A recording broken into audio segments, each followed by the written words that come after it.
ከ1095 እስከ 1270 ዓመተ ምህረት ለዘለቀው የመስቀል ጦርነት ምን ያህሎቻችን እናውቃለን?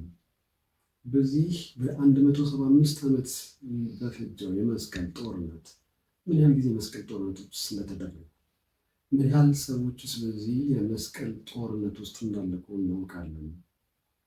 ቅዱስ መስቀሉ የሰላም የፍቅርና የነፃነት አርማ የሆነ የቅዱስ መስቀሉ ብዙ ሚሊዮን ህዝቦችን የብዙ ንጹሐን ዜጎችን ነፍስ ለቀጠፈው ጦርነት መጠሪያነት መጠቀሙስ ምን ያህሎቻችንን ያስማማል? ከዚህ ታሪክ ጀርባ ያለውን መንስኤውንና ለዚህ ጦርነት ለመካሄዱ የተደረጉ ቅስቀሳዎችን ስንመለከት እጅግ የሚያሳዝኑ ታሪኮችን እንመለከታለን። ይህንን ለ175 ዓመታት የዘለቀውን የመስቀል ጦርነት ለማነሳሳት ከ14 በላይ ሊቃነ ጳጳሳት፣ ከ250 በላይ ጳጳሳት፣ ከ400 በላይ የገዳም አበምኔቶችና በብዙ ሺዎች የሚቆጠሩ ካህናት የተሳተፉበት ጦርነት ነው። በስመ አብ ወወልድ ወመንፈስ ቅዱስ አሐዱ አምላክ አሜን። የእግዚአብሔር አምላካችን ቸርነት፣ የእናታችን የእመቤታችን የቅድስት ድንግል ማርያም አማላጅነት፣ የቅዱሳን የጻድቃን የሰማዕታት ፈጣን ተራዳኢነት፣ የቅዱሳን መላእክት ጥበቃ ከሁላችን ጋር ይሆን። ይህ ኤል ቤተሰብ ሚዲያ ነው። ይህንን የእግዚአብሔርን ቃል ለመላው ዓለም እንዲዳረስ ለክርስቲያኖች ሁሉ እንዲዳረስ ይህንን የዩቲዩብ ቻናል ላይክ፣ ሼር፣ ሰብስክራይብ በማድረግ እንድታግዙን እግዚአብሔር ስም እንጠይቃለን። እንደ ቅድስት ቤተክርስቲያን አስተምሮ አሁን ያለንበት ይህ ወቅት ስለ ቅዱስ መስቀሉ የሚነገርበት፣ ቤተክርስቲያንም እንዳጠቃላይ በተለያየ አገልግሎቶቿ ንባባቱ፣ ዝማሬዎቿ ሁሉ ስለ ቅዱስ መስቀሉ የሚያስታውሱ ሀሳቦች የሚነገሩበት፣ የጌታችን የአምላካችን የመድኃኒታችን የኢየሱስ ክርስቶስ በቅዱስ መስቀሉ ላይ ያደረገውን ታላቅ ስራ የሚዘከርበት፣ የዚህ የድል የነፃነት የፍቅር አርማ የሆነው ስለ ቅዱስ መስቀሉ የምንማርበት የምናነሳበት ሳምንት ነው። እነሆ በዚህ መሰረት ዛሬም ስለ ቅዱስ መስቀሉ አጠቃላይ ሀሳቦችን እናነሳለን። ከዚህ ጋር የተያያዙ ደግሞ በዓለማችን ላይ የተከሰቱ ክስተቶችን እንዲሁ አብረን አያይዘን የምናነሳ ነው የሚሆነው። አብራችሁ ሆኑ።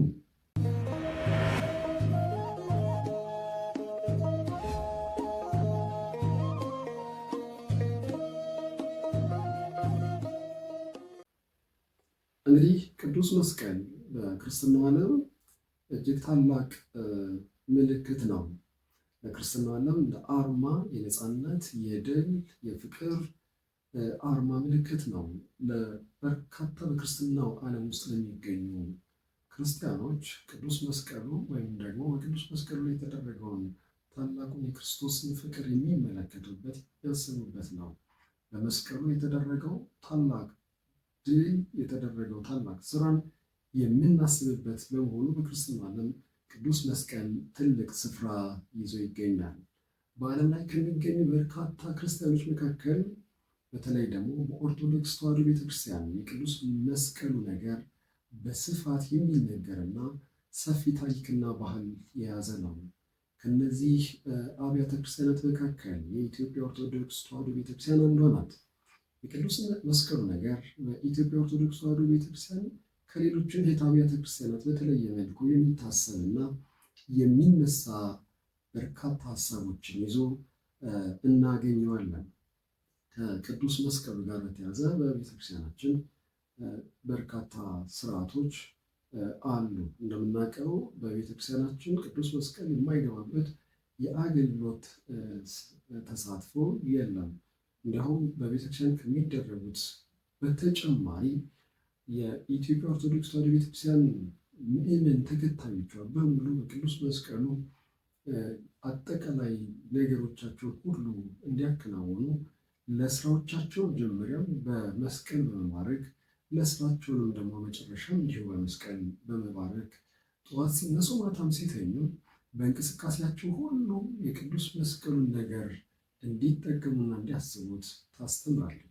ስለዚህ በቤተክርስቲያናችን ውስጥ በሁሉም አገልግሎቶች መስቀል የሌለበት አገልግሎት፣ መስቀል የሌለበት ስርዓት የለም። ስለዚህ በሁሉም እንቅስቃሴዎቻችን ውስጥ ቅዱስ መስቀሉን የምናስብበት ነው። ስለዚህ ቅዱስ መስቀል የሰላም፣ የፍቅር፣ የነፃነት፣ የድል አድራጊነት ምልክት አርማ ነው።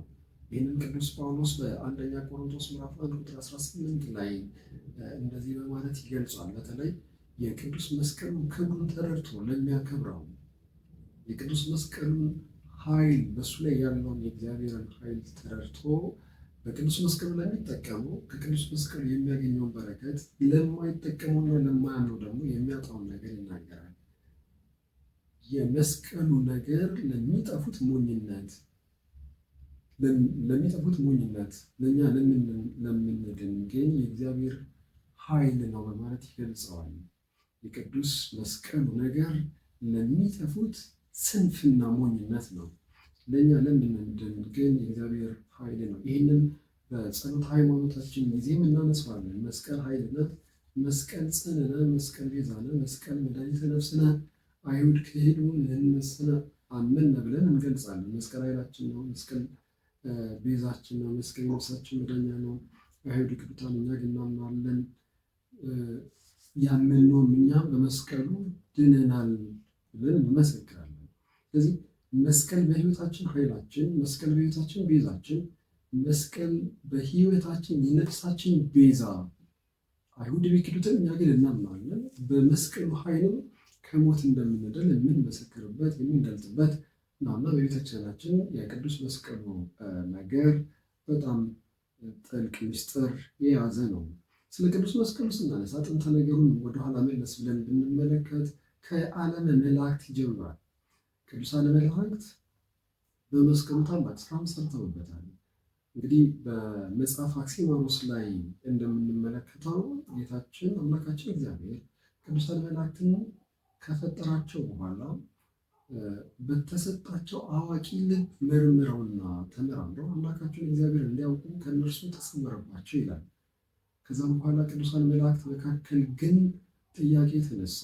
በክብር ከነሱ ከፍ ብሎ ተቀምጦ የነበረው ሳጥናኤል ከግራ ከቀኝ ከላይ ቢመለከት ከእርሱ ጋር የሚስተካከል ወይም ደግሞ ከእርሱ በክብር የሚበልጠው ሲያጣ ከእርሱ በክብር ዝቅ ብሎ የነበሩት መላእክትን በማየቱ እኔ ፈጠርኳችሁ የሚል ምላሽ ሰጣቸው። በቅዱሳን መላእክት ዘንድ ተነስቶ የነበረውን ጥያቄ መሰረት በማድረግ ፈጣሪያችሁ እኔ ነኝ አለ። ከቅዱሳን መላእክት ተነስቶ የነበረው ጥያቄም አልፈጠረም የሚል ነበር እና እሱን ተከትሎ እኔ ፈጠርኳችሁ አለ። ነገር ግን ሊቀ ነቢያት ቅዱስ ገብርኤል የፈጠረንን እስክናውቅ ድረስ በያለንበት ጸንተን እንቁም አለ። ይህንን የዲያብሎስን ምላሽ የሰሙ ለሶስት ተከፍሏል። ገሚሱ የፈጠረን ዲያብሎስ ነው ብለው ለእርሱ የአምልኮ ስግደት የሰገዱለታል። የታላቁ መልአክን የቅዱስ ገብርኤልን ቃል ሰምተው አምላካችን እስኪገለጥልን ድረስ ባለንበት ጸንተን እንቁም ብለው ያሉ አሉ። ገሚሱ ደግሞ በከፊል ልብ የተጠራጠሩ ነበሩ። ነገር ግን እግዚአብሔር ከዚህ በላይ ከይሲ ዲያብሎስ እንዳያስታቸው ብሎ ብርሃን ይሁን ብሎ እውነት እንድትገለጥ ካደረገ በኋላ እውነት ራሱ ክርስቶስ ጌታችን አምላካችን እግዚአብሔር ነውና እውነት እንዲገለጥ ካደረገ በኋላ ዲያብሎስን ቅዱሳን መላእክት ተዋጉት ይላል። ተዋጉት፣ 2 ጊዜ አሸነፋቸው። በዚህ ጊዜ መላእክት ወደ እግዚአብሔር ቀረቡና ስለምንድን ነው ልናሸንፈው ያልቻልነው? ፍቃድህ አይደለምን ብለው ጠየቁት። እግዚአብሔር ፍቃዴስ ፍቃዴ ነው፣ ነገር ግን የምታሸንፉበትን ኃይል እንድታውቁ ነው ብሎ በክንፋቸው ላይ የብርሃን መስቀል ስሎ በእጃቸው የብርሃን መስቀል አስይዘው ዲያብሎስን በድል እንዲያሸንፉት አድርጓቸዋል። በቅዱስ መስቀል ኃይል ዲያብሎስን እንዲያሸንፉት አድርጓቸዋል። እንግዲህ ቅዱስ መስቀል ከዓለመ መላእክት የሚጀምር ታሪክ ነው ያለው። በዘመነ ብሉይም በተመሳሳይ የመስቀሉ ነገር በተለያየ መንገድ ተገልጾት እንመለከታለን። አንደኛው የመስቀሉ ነገር በዘመነ ብሉይ ለወንጀለኞች፣ ለጥፋተኞች፣ ለበደለኞች እና ለእርጉሞች መቀጣጫ ተደርጎ ይጠቀሙበት እንደነበረ በዚህ በኦሪት ዘሌዋውያን ምዕራፍ 21 ቁጥር 23 ላይ ተጽፎ እናገኛለን። በእንጨት የተሰቀለ ሁሉ እርጉም ነው ተብሎ በኦሪት እንደተገለጠው። ስለዚህ በደለኞችና ርኩሰኞች ወይም ደግሞ ወንጀለኞች የሚቀጡበት መቀጣጫ እንደነበረ በዘመነ ብሉይ ላይ በዚህ መልኩ እናያለን። በተመሳሳይም በዚህ በዘመነ ብሉይ ቅዱስ መስቀሉ የአርማ ወይም ደግሞ ምልክት ተደርጎ መገለጫ ተደርጎ ይወሰድ እንደነበረ ማየት እንችላለን። በዚህ በኦሪት ዘጸአት ላይ ምዕራፍ 14 ላይ እንደምንመለከተው ሊቀ ነቢያት ሙሴ ሕዝበ እስራኤላውያንን ከግብፅ ባርነት ይዞ እየመራ ከወጣ በኋላ ባሕረ ኤርትራ በደረሰ ጊዜ ባህሩን ከፍሎ ለማሻገር ወደ እግዚአብሔር ወደ አምላኩ በጸለየ ሰዓት ላይ እግዚአብሔር እንዴት አድርጎ ባህሩን ከፍሎ ማሻገር እንዳለበት ተናግሮት እንመለከታለን። ስለዚህ ሊቀ ነቢያት ሙሴ ባህሩን ከፍሎ እጁን ዘርግቶ በመስቀል አምሳያ ዘርግቶ ባህሩን ከፍሎ ያሻገረበት የአርማ ምልክት ሆኖ ይጠቀሳል እና በኦሪቱ አንድም የወንጀለኞችና የበደለኞች መቀጣጫ ሲሆን፣ በሌላ በኩል ደግሞ እንደ አርማ እንደ መገለጫ እንደ ምልክት ተደርጎ ይወሰዳል። በተለይ ይህንን ሀሳብ በሌላ ቪዲዮችን ተመልሰን እንመጣበታለን። በዘመናችንም የተለያዩ የሀገር መንግስታት ወይም ደግሞ የተለያዩ ሀገራት ቅዱስ መስቀሉን በአርማነት ወይም ደግሞ መገለጫነት አድርገው የተጠቀሙ ሀገራትን እንመለከታለን እና እነዚህም ከዚህ ጋር የሚያዙ ሀሳቦች በሌላ ቪዲዮችን ተመልሰን እንመጣበታለን። ግን ወደ ሀሳባችን ስንመለስ ሊቀ ነቢያት ሙሴ ባሕረ ኤርትራን እጆቹን ዘርግቶ ከፍሎ በመስቀል አምሳያ የከፈለበትን ያንን ታሪክ የመስቀሉ እንደ አርማ እንደ ምልክት ተደርጎ የሚወሰድ ነው። ይሄ ሀሳብ እንግዲህ እየቀጠለ ከላይ እንዳነሳነው በዘመነ ነቢያት፣ በዘመነ ብሉይ እና በዘመነ ሐዲስ እንደዚሁ ቀጥሏል። ጌታችን መድኃኒታችን ኢየሱስ ክርስቶስ ሳይገባው ከሰማያ ሰማይ ወርዶ ከእናታችን ከእመቤታችን ከቅድስት ድንግል ማርያም ከስጋዋ ስጋ ከነፍሷ ነፍስ ነስቶ ሰው ሆነው በዚህ ምድር ላይ ተመላልሶ የመጣበትን ዓላማ ለመፈጸም የፈጸመበትን ተግባር ቅዱስ መስቀሉ ራሱን በፍቃዱ ቤዛ አድርጎ በመስጠት ነው እና የቅዱስ መስቀሉ ነገር እንዲህ እያለ ታሪኩን የምንመለከተው ነው። በጌታችን በመድኃኒታችን በኢየሱስ ክርስቶስ በቅዱስ መስቀሉ በመሰቀሉ ሰባቱ ነገሮች ታርቀውበት እንመለከታለን። ሰውና እግዚአብሔር ታርቀውበታል በቅዱስ መስቀሉ። መላእክትና ሰዎች ታርቀውበታል። ስጋና ነፍስ ታርቀውበታል በቅዱስ መስቀሉ። እነዚህን ነገሮችን የምናነሳበት ነው። ሕዝብና አሕዛብም እንደዚሁ በቅዱስ መስቀሉ የታረቁበት እነዚህ ሰባት ነገሮች በቅዱስ መስቀሉ ሰላም ያገኙበት ፍቅር የሆነበት አርማ የክርስትናው አርማና መገለጫችን ነው። ለእኛ በተለይ ለኦርቶዶክሳውያን ቅዱስ መስቀሉ ያለው ክብር እጅግ ከፍ ያለ የላቀ ነው። ያ ሲባል ግን አንዳንዶች እንደሚናገሩት የጌታችን የአምላካችንን ታላቅ ስራ እስከሚሸፍን ወይም ደግሞ እሱን ይሸፍናል በሚል እሳቤ ሲሆን ቤተክርስቲያናችን ለሁሉም እንደየቦታቸው እንደሚገባቸው ክብር ሁሉንም ትሰጣለች። በመስቀሉ ላይ መስቀሉ የከበረ እንዲሆን ያደረገ ጌታችን መድኃኒታችን ኢየሱስ ክርስቶስ ታላቅ ስራ ነው። ስለዚህ የእሱን ስራ የእሱን መስዋዕትነት የከፈለውን ነገር ወደ ጎን የሚያደርግ የእሱን ተግባር የሚሸፍን ወይም ደግሞ የሚከላከል ሀሳብ እንዳልሆነ እዚህ ጋር በደንብ ማየት ያስፈልጋል። እንግዲህ የቅዱስ መስቀሉ ከላይ እንደተመለከተው የሰላምና የፍቅር የነፃነት አርማ የሆነው ቅዱስ መስቀል ለጦርነት መጠሪያነት ደግሞ ሆኖ እንመለከታለን። ስለ መስቀል ጦርነት ደግሞ እስኪ የተወሰኑ ሀሳቦችን እናንሳ። እንግዲህ ስለ ጦርነት ስናነሳ በዓለማችን ላይ እጅግ በርካታ ሚሊዮን ህዝቦችን የጨረሱ ወይም ደግሞ የበርካታ ሚሊዮን ህዝቦችን ህይወት የቀጠፉ በርካታ ጦርነቶች በታሪክ ተመዝግበው እንመለከታለን። እጅግ አስከፊ የሆኑ ጦርነቶች በምድራችን ላይ ተስተናግደዋል ወይም ደግሞ ተፈጽመው እናያለን። ለምሳሌ የመጀመሪያውን የዓለም ጦርነትን፣ ሁለተኛው የዓለም ጦርነት፣ የሞንጎሊያ ጦርነቶችን ማንሳት እንችላለን። ከ1939 እስከ 1945 የተደረገው የሁለተኛው የዓለም ጦርነትን ብንመለከት ለ6 ዓመታት በቆየው ጦርነት ከ85 ሚሊዮን ህዝብ በላይ በዚህ ጦርነት ህይወታቸውን አጥተው ተመዝግቦ ታሪክ ተመዝግቦ እንመለከታለን። የአንደኛው የዓለም ጦርነትንም እንደዚሁ ብንመለከት እንደዚሁ ከ22 ሚሊዮን ህዝብ በላይ በዚህ በጦርነት ህይወታቸውን እና በጣም በበርካታ ሚሊዮን ከዛም በላይ በሚሆን ሰዎች ከቤት ንብረታቸው እንደተፈናቀሉ ታሪክ ተመዝግበው እናያለን። ሌሎችም የተደረጉ ጦርነቶች አለ። የሞንጎሊያን ግዛት የምንለው ጦርነት አለ። ወደ 60 ሚሊዮን ህዝብ የሚጠጋ በጦርነቶቹ ህይወታቸውን አጥተዋል። ከነዚህ ጦርነቶች መካከል የሚጠቀሰው በቅዱስ መስቀሉ የሚጠራው የመስቀል ጦርነት ደግሞ አንዱ ነው። በዚህ የመስቀል ጦርነት ከ175 ዓመት በላይ በፈጀው በዚህ ጦርነት ከ5 ሚሊዮን በላይ ንጹሐን ዜጎች ህይወታቸውን እንዳጡ በታሪክ ተመዝግቦ እንመለከተዋለን።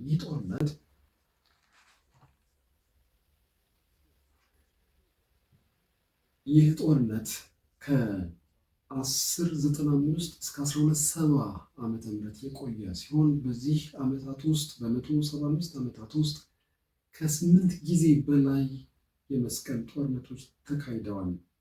ከነዚህ ጦርነቶች መካከል በተለይ የመጀመሪያዎቹ 4ቱ ጦርነቶች እጅግ አስከፊ እና በጣም በርካታ ንጹሐን ያለቁበት ሲባል በፍጹም በጦርነት ውስጥ ምንም አይነት ተሳትፎ ያልነበራቸው እጅግ ታዳጊ ህፃናትና አረጋውያን ያለቁበት ጦርነት ነው። ይህንን ጦርነትን ስንመለከት በዋናነት እንደ ጦርነቱ መነሻ ምክንያት ከሚጠቀሱት ምክንያቶች መካከል 3 አሉ። አንደኛው ምክንያት ጌታችን አምላካችን መድኃኒታችን ኢየሱስ ክርስቶስ ከተወለደበት እስከ አረገበት ድረስ የተወለደበት ቤተልሔም ተመላልሶ ለ33 ዓመት ተመላልሶ ያስተማረበት፣ በጣም በርካታ ታምራትን የሰራበት፣ የተገረፈበት፣ የተሰቀለበት፣ የተቀበረበትና ደግሞ የተነሳበት ቦታዎች በዚህ በክርስትናው ዓለም እጅግ የተከበሩ መካናት ናቸው። ይህንን በክርስትናው ዓለም ቅዱስ ስፍራ የሚባለውን ከወራሪ ከሚባሉት ሙስሊሞች ነፃ ለመውጣት እንዳያዙ ለማድረግ የተያዙትን ግዛቶች ነፃ ለመውጣት የተደረገው ጦርነት ነው። ይሄ የመጀመሪያው ምክንያት ተደርጎ የሚወሰድ ነው። ሌላው በቅድስት ሀገር የሚገኙ መካናትን ለመሳለም ከተለያዩ የዓለም ጫፎች የሚመጡ ክርስቲያኖች ነበሩ እና እነዚህ ከተለያዩ የዓለም ጫፎች የሚመጡ ክርስቲያኖች እነዚህ ቅዱሳን መካናትን ለመሳለም በሚሄዱበት ጊዜ በጣም በርካታ የሙስሊም ሀገራትን አቆራርጠው ነበር የሚጓዙ። በጣም በርካታ ግፎችና ስቃዮች፣ መከራዎች ይደርሱባቸው ነበር እና ያንን የሚደርሰውን ግፍና መከራ የሚደርስባቸውንም ስቃይን ለመቅረፍና ለማራቅ እንደተደረገ ይጠቀሳል። ይሄ ሁለተኛው እንደ ምክንያት የሚነሳ ሀሳብ ነው። ሌላው በተለይ ከዚህ ከደቡብ ጣሊያን ሲሲሊ ግዛቶች ወይም ደሴቶችን ነፃ ለማድረግ ከሱ ቀድሞ የተደረጉ ጦርነቶች ነበሩ። በተለይ የስፔን ግዛቶችን ከሙስሊም ወራሪዎች ነፃ ለማድረግ የተደረጉ ጦርነቶች ነበሩ። እነዛ ጦርነቶች መጨረሻቸውን የስፔን ግዛቶችን ከሙስሊም ገዢዎች ነፃ ማውጣት በመቻሉ እሱን እንደ ምክንያት እንደ አብነት ተደርጎ የሲሲሊ ግዛቶችንም እንደገናም ደግሞ ቅዱስ ስፍራ የሚባለውን በክርስትና ዓለም ቅዱስ ስፍራ የሚባለውን የኢየሩሳሌምና አካባቢዋን የጌታችን የመድኃኒታችን ኢየሱስ ክርስቶስ ተግባራቶቹን በሙሉ ያከናወነባቸው የፈጸሙባቸውን ቦታዎች ከወራሪዎች ነፃ ለማውጣት በሚል በእነዚህ በ3 ዋና ምክንያቶች ነበር ጦርነቱ የተቀሰቀሰው። ከዚህ በላይ ግን በጣም እጅግ የሚገርመው ብዙዎችን ለጦርነቱ ለማሰለፍ የተደረጉ ቅስቀሳዎች ናቸው። እነዚህን ቅስቀሳዎችን ለማድረግ የተደረጉትን ዘመቻዎችን ብንመለከት ከ14 በላይ ሊቃነ ጳጳሳት የተሳተፉበት የዘመቻ ክተት አዋጆች ተደርገዋል። ከ250 በላይ ጳጳሳት የተሳተፉበት ዘመቻዎች፣ ቅስቀሳዎች ተደርገዋል። ከ400 በላይ የገዳማትና የአድባራት አበምኔቶች የተሳተፉበት እና እጅግ በጣም በርካታ በሺዎች የሚቆጠሩ ካህናት የተሳተፉበት የቅስቀሳ ዘመቻዎች ተደርገዋል።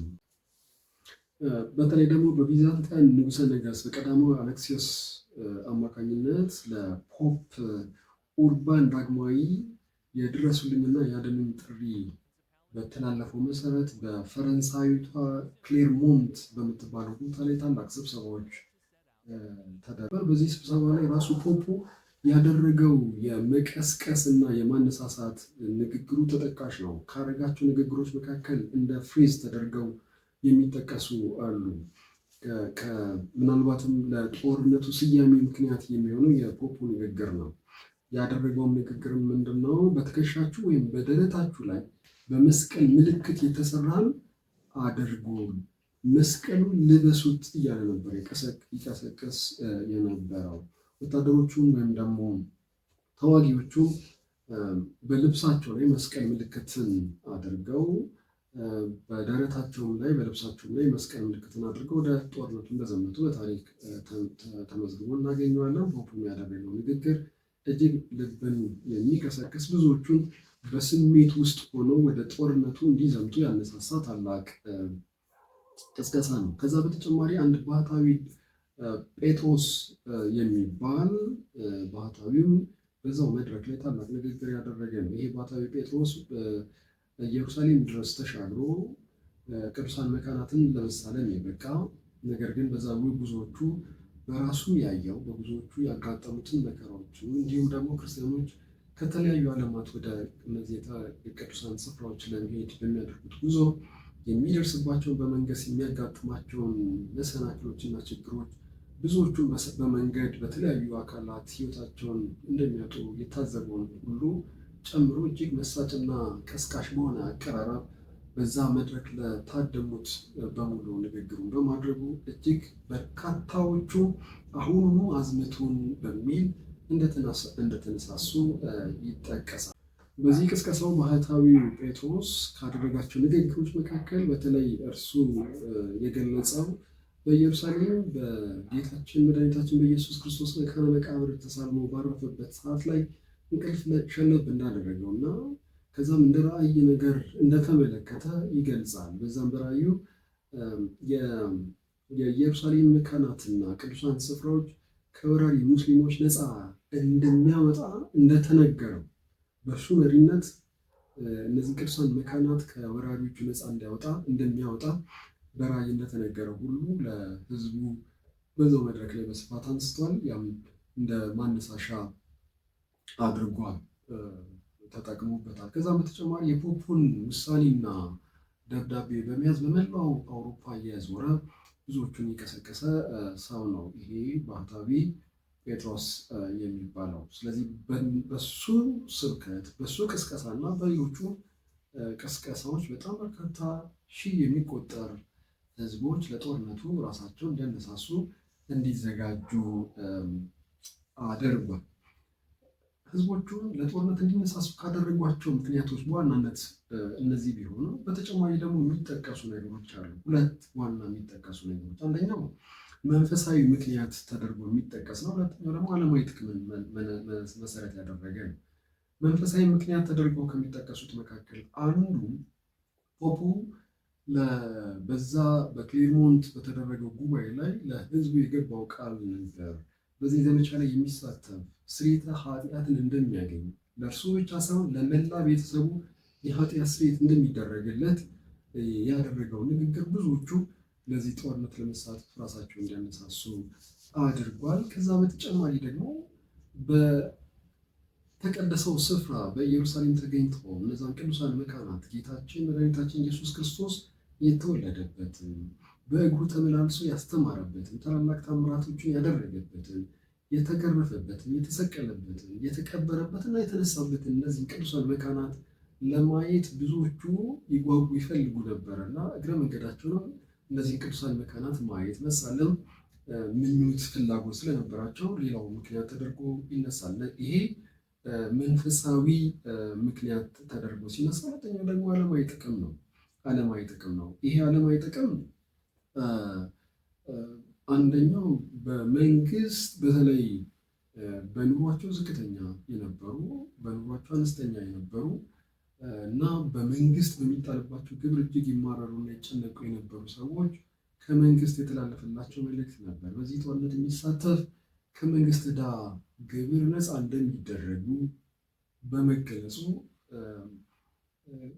ይህንን ጥቅም ለማግኘት በመሻት በጣም ብዙዎቹ በመፈለግ በጣም ብዙዎቹ በዚህ ጦርነት ላይ ለመሳተፍ ራሳቸውን አነሳስተዋል። በሌላ በኩል ደግሞ ባለሀብቶቹ የተነሳሱበት ባለጸጎቹ የተነሳሱበት ለሀብታቸው ለንብረታቸው መንግስት ዋስትና እንደሚሰጣቸው ጥበቃ እንደሚያደርግላቸው በንጉሱ የተላለፈው መልእክት ለሀብታቸው ለንብረታቸው ከዘራፊ ከነጣቂ እንደሚጠበቅላቸው በተነገራቸው መሰረት ብዙዎቹ በዚህ ጦርነት ለመሳተፍ ራሳቸውን እንዲያነሳሱ አድርጓል። ሌላው ከዚሁ ጋር ከዓለማዊ ከሚያገኙት ጥቅም ጋር ተያይዞ የሚነገረው በተለይ ሩቅ ምስራቅ እነዚህ ቅዱሳት መካናት የሚገኙባቸው አካባቢዎች ላይ በተፈጥሮ ሀብት እጅግ የበለጸጉ አካባቢዎች ናቸው ተብሎ ይታሰባል እና ከነዚ አካባቢ ሄደው ወርቁን፣ ሀብቱን፣ ብሩን፣ የተለያዩ ማዕድናትን ይዞ በቀላሉ ወደ አውሮፓ ተመልሰው ያንን በመሸጥ ሀብት ንብረት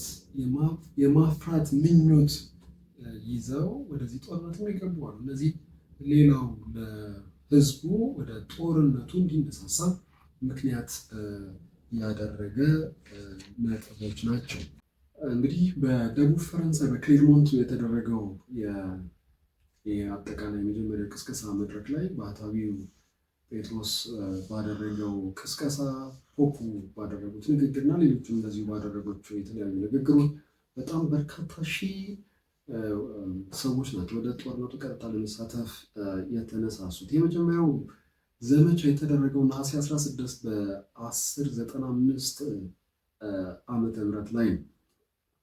ስለዚህ በዚህ በነበረው የመጀመሪያው መነሳሳት በጣም ብዙዎቹን በስሜት አነሳስቷቸው ስለነበሩ ሁሉም ሰዎች በዛ መድረክ ላይ ታዳሚ የነበሩት ሰዎች በሙሉ በጦርነቱ ለመሳተፍ ራሳቸውን ነበር ያነሳሱት። ነገር ግን ራሳቸውን ያላሰቧቸው ሊያስቧቸው የሚገቡ ግን በጣም በርካታ ነገሮች ነበሩ። ገበሬዎች ሀብት ንብረታቸው፣ ነጋዴዎች ሱቃቸውን ሳይዘጉ በዛው እንደወጡ በመድረኩ እንደተሳተፉ በዛው መዝመት ነበር የተነሳሱት።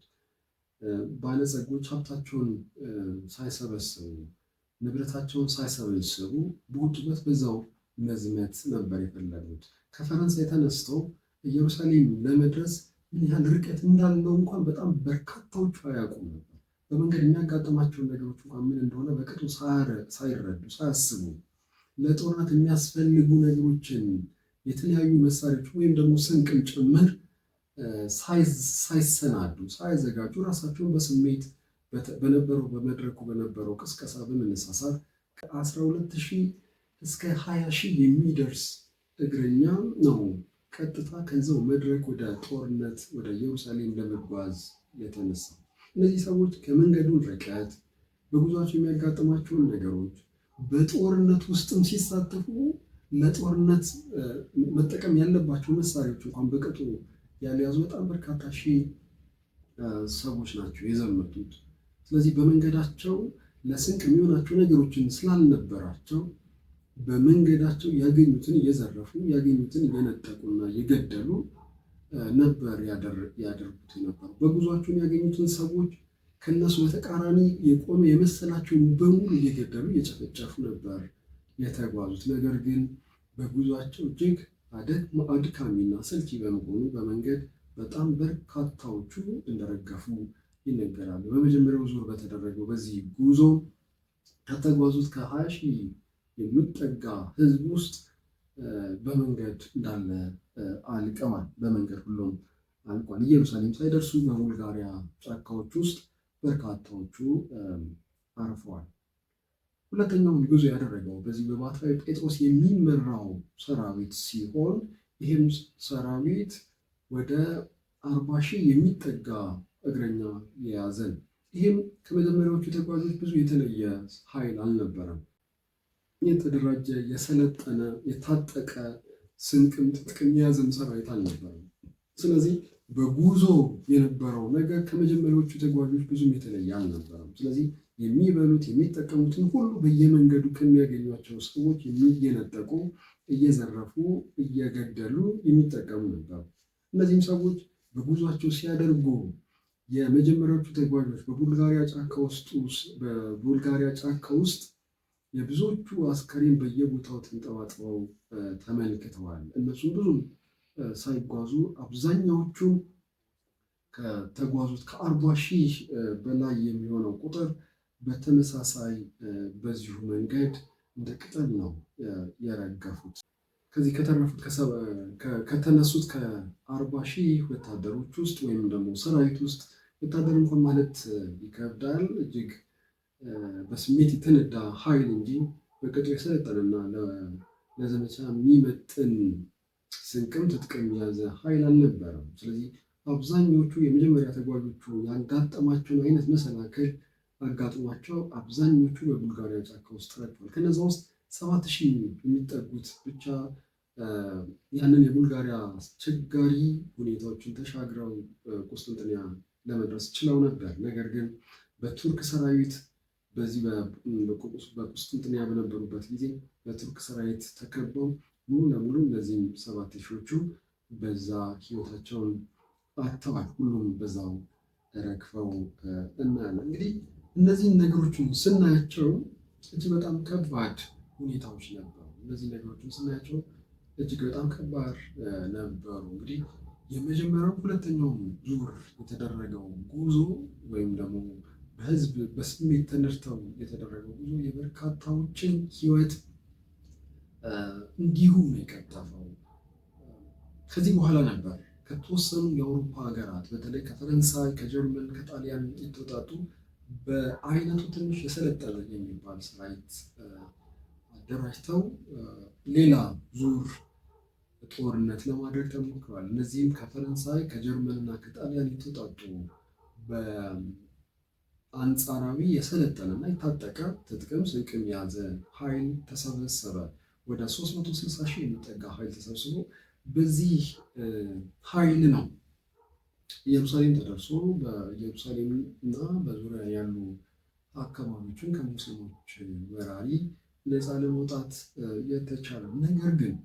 ነገር ግን በ360,000 የሚደርስ የሰለጠነ ሰራዊት ይዞ ከፈረንሳይና ከአካባቢዋ ተነስቶ ወደ ኢየሩሳሌም የተደረገው ጉዞ እንዲሁ አልጋ ባልጋ አልነበረም። አብዛኞቹ በመንገድ አልቀው በኋላም ደግሞ ኢየሩሳሌም እና በአካባቢዋ በነበረው እጅግ ደም አፋሳሽ ጦርነት በጣም በርካታዎቹ ተሰውተው ህይወታቸውን አጥተዋል።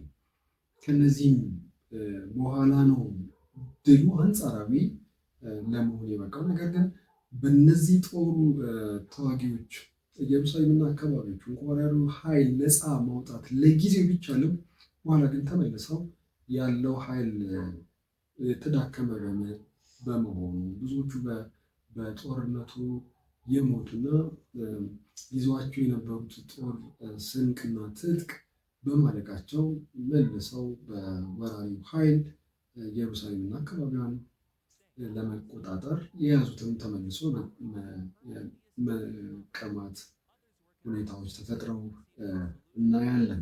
እንግዲህ ከላይ እንደተመለከትነው ከ300,000 በላይ በአንጻራዊ በሰለጠነ ኃይል የተመራው ጦር ኢየሩሳሌምና አካባቢዋን ነፃ ማድረግ ቢችልም ጦሩ ግን መልሶ የሚደራጅበት ሁኔታዎች ስላልነበሩ መልሶ በወራሪዎቹ ኃይል በሙስሊሞቹ መልሶ ኢየሩሳሌምና አካባቢዋን መልሰው መቆጣጠር ችሏል። የመጣውንም ኃይል በዛው መንገድ ህይወታቸውን ማለፍ ችሏል። ብዙዎቹ በዛው መንገድ ህይወታቸው ተሰውተዋል።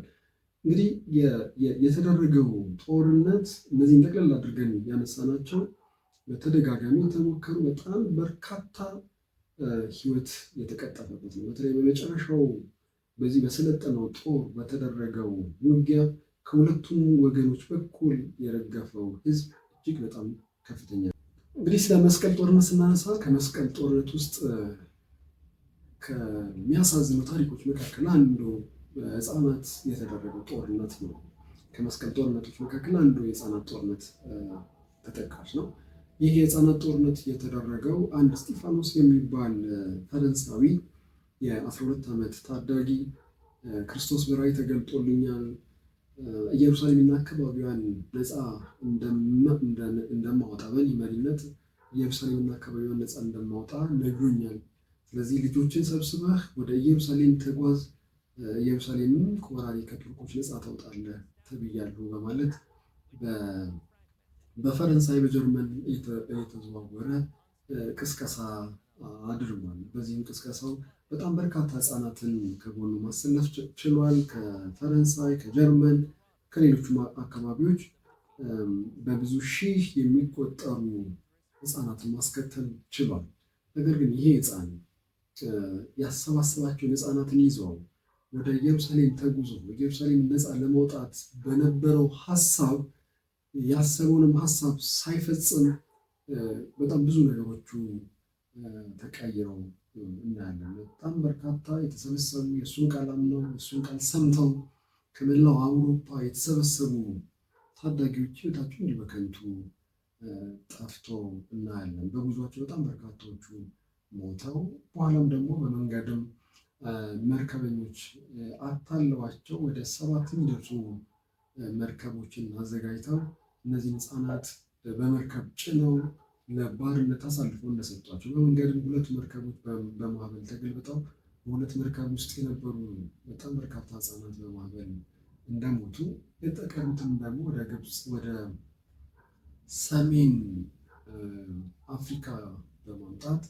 ለባርነት አሳልፈው እንደሰጧቸው በታሪክ ተመዝግበው እናያለን። በዛም በጣም በርካታዎቹ እንዳለፉ የነዚህ ህፃናት አጠቃላይ ከ20 ሺህ የሚበልጥ ህፃናት በዚህ እንቅስቃሴ ውስጥ ተሳታፊ እንደነበሩ፣ በጣም በርካታዎቹ በማዕበል እንደሞቱ፣ የተቀሩትን ደግሞ ለባርነት ተላልፈው እንደተሰጡ በታሪክ ተመዝግቦ እናያለን።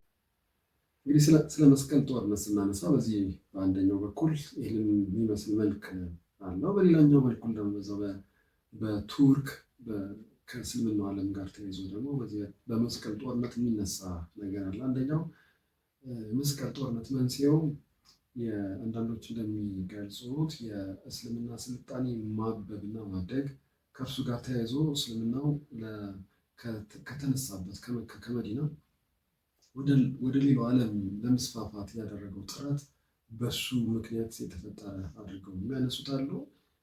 ዋናነት ግን በተለይ በታሪክ መጽሐፍትና በሃይማኖት መጽሐፎች ላይ ተመዝግበው እንደምንመለከተው እስልምና የተስፋፋበት አንዱ መንገድ ይሄ ነው። በአካባቢው ያሉትን ቀድሞ ክርስትና ሰልጥኖባቸው የነበሩ፣ ክርስትና ይሰበክባቸው የነበሩ፣ ክርስትና ይነገርባቸው የነበሩ በአካባቢው ያሉ ሀገራትን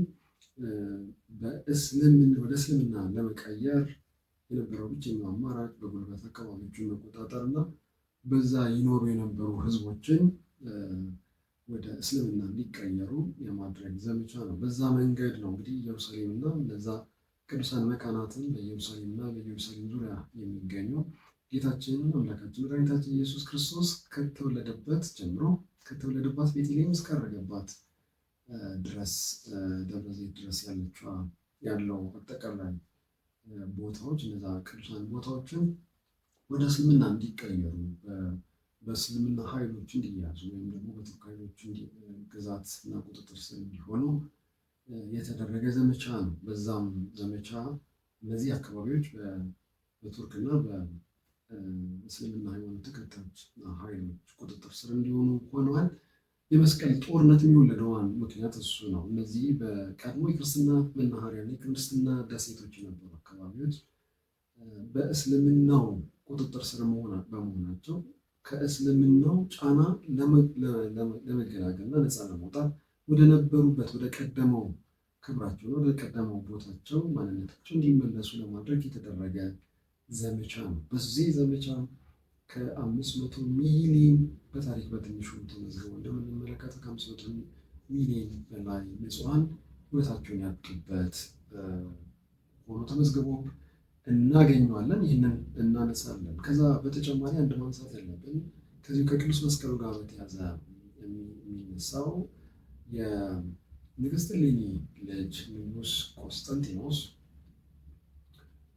የቅዱስ መስቀሉን ነገር ከእሱ ታሪክ ጋር የተያዘ ሀሳቦች ይነሳሉ። ንጉስ ቆስጠንጢኖስ በጊዜው የነበረውን ጦርነት የመስቀሉን አርማ ምልክት አድርጎ ወታደሮቹ በፈረሶቹ ላይ አድርጎ ቢዋጋ ጦርነቱን በድል አድራጊነት እንደሚወጣ እንደሚያሸንፍ ተገልጦለት ተነግሮታል በራእይ እና በዛ መሰረት በወታደሮቹ ላይ እንደገና በፈረሶቹ ላይ በተዋጊዎቹ ላይ የመስቀል ምልክት አድርጎ ያንን ጦርነት በድል አድራጊነት እንደተወጣ በታሪክ ተመዝግቦ እናያለን። በኋላም እናቱ ንግስት እሌኒ የቅዱስ መስቀሉን ፍለጋ ባደረገችው ጉዞ ሁሉ ንጉሥ ቆስጠንጢኖስ ከጎኗ ሆኖ ያግዛት እንደነበረ በታሪክ ተመዝግበው እናያለን። ነገር ግን ንጉሥ ቆስጠንጢኖስ ጦርነቱን በመስቀል ወታደሮቹ ላይ፣ በፈረሶቹ ላይ፣ በተዋጊዎቹ ላይ የመስቀል ምልክት አድርጎ ቢዋጋ፣ ነገር ግን ጦርነቱን የመስቀል ጦርነት ብሎ አይጠራም። ምክንያቱም ቅድም እንዳነሳነው መስቀል የሰላም፣ መስቀል የፍቅር፣ መስቀል የአንድነት፣ መስቀል የድል አድራጊነት ምልክትና አርማ ነው እንጂ የብዙዎቹን የብዙ ሚሊዮን ሕዝቦችን ሕይወት እንዲሁ የሚነጥቀውን ጦርነት መጠሪያ ስም ሆኖ አንመለከተውም። ስለዚህ ወደዚህኛው ታሪኩ ስንመጣ የመስቀል ጦርነቱ በመስቀል ተሰይሞ የምናየው ቀድመን ከላይ እንደተመለከትነው በፖፑም በንጉሱም ቀስቃሽነት ይነገሩ የነበሩ ንግግሮች መስቀሉ እንዲለብሱት፣ መስቀሉ በደረታቸው በልብሳቸው ላይ እንዲያደርጉት እና በመስቀሉ ጦርነቱን እንዲያደርጉ የነበሩት ቀስቀሳዎች ምናልባትም ለጦርነቱ ስያሜ መጠሪያ እንዲሆን እንዳደረገው ይነገራል እና ይህንን አብረን ማንሳት ያስፈልጋል። ሌላው ከዚህ ጦርነቶች አብዛኞቹ የአውሮፓ ሀገራት በዚህ በክርስትናው ዓለም ቢሆኑ ግን ደግሞ በዚህ ጦርነት ላይ ተሳታፊ ሆነው የምንመለከታቸው አብዛኞቹ የዚህ የካቶሊክ ቤተክርስቲያን እና በዛ ሃይማኖት ውስጥ ይሳተፉ የነበሩ የተለያዩ አካላት በዚህ ጦርነት ውስጥ ተሳታፊ እንደሆነ በታሪክ ተመዝግቦ እናየዋለን። የተከበራችሁ ተመልካቾቻችን በዛሬ ቪዲዮችን ላይ ስለ መስቀል አጠቃላይ ሀሳቦችን ነው ለማንሳት የሞከርነው። ቅዱስ መስቀሉ ያለውን በቤተክርስቲያናችን ያለውን ተሳትፎ፣ ቤተክርስቲያናችን ለቅዱስ መስቀሉ የሚሰጠውን ክብር፣ አንዳንዶች እንደሚሉት ቅዱስ መስቀሉ በመስቀሉ ላይ ጌታችንና አምላካችን መድኃኒታችን ኢየሱስ ክርስቶስ ያደረገውን ታላቅ ተጋድሎና የፈጸመውን ታላቅ ስራ በመዘንጋት በማሳነስ ሳይሆን መስቀሉን እንዲከበር ያደረገው የክርስቶስ ቅዱስ ስጋውና ክቡር ደግሞ የፈሰሰበት የተቆረሰበት በመሆኑ ነቢየ እግዚአብሔር ቅዱስ ዳዊት እግሮቹ በቆሙበት ስፍራዎች ሁሉ እንሰግዳለን ብሎ ባስተማረን ቃል መሰረት ጌታችን የአምላካችን የኢየሱስ ክርስቶስ ቅዱስ እግሮቹ በምልዕተ መስቀል ላይ ከ6 ሰዓት እስከ 9 ሰዓት በመስቀል ላይ ቆመዋል እና ለቆሙበት ለነዛ እግሮቹ ለቆሙበት ለቅዱስ መስቀሉ አክብሮት እንሰጣለን። ለሁሉም በሚገባው ልክ ቅድስት ቤተክርስቲያናችን ለክታ ስፍራ ባስቀመጠችው መሰረት ለቅዱስ መስቀሉ የሚገባውን ክብር እንሰጣለን። እንግዲህ ወደ መስቀሉ ባህል ሀሳብ እንመለስና ለመጠቅለያ እንዲመቸን በተለይ በሀገራችን በኢትዮጵያ የቅዱስ መስቀሉ ክብር በስፋት ይደረጋል። ከሃይማኖታዊ ይዘቱ ባሻገር ወይም ደግሞ ሃይማኖታዊ ይዘቱን እንደጠበቀ እንዳለ ሆኖ እንደ ባህል በሀገሪቱ በተለያዩ ቦታዎች ላይ በስፋት የሚከበርና የሚታሰብ ስርዓት ሆኖ እናየዋለን። በተለይ በኢትዮጵያ በአንዳንድ አካባቢዎች በአንዳንድ ክልሎች ላይ ከኢትዮጵያ ኦርቶዶክስ ሃይማኖት ተከታዮች ውጪ የሆኑ በሌላ ቤተ እምነት ውስጥ የሚገኙ ሰዎችም ጭምር የመስቀል በዓል በተለየ መልኩ በታላቅ ክብር በታላቅ ስነስርዓት እንደ ባህል የሚከበር ታላቅ ስነስርዓት ነው። ስለዚህ ይሄ ሃይማኖቱ ያመጣው ትሩፋት፣ ሃይማኖቱ ያመጣው ልማድ መልካም ልማድ ነው እና ይህ ልማድ እንዲቀጥል ያስፈልጋል። የመስቀሉ በረከት የመስቀሉ ጸጋ አምላካችን እግዚአብሔር ለሁላችንም ያድለን፣ አነሳስቶ ያስጀምረን፣ አስተምሮ ያስፈጽመን። አምላካችን እግዚአብሔር ክብር ምስጋና ለእርሱ ይሁን። የአብ ጸጋ የወልድ ፍቅር የመንፈስ ቅዱስ አንድነት የእናታችን የቤታችን ቅድስት ድንግል ማርያም አማላጅነት የጻድቃን የሰማዕታት ጥበቃ የቅዱሳን መላእክት ተራዳኢነት ከሁላችን ጋር ይቆያል።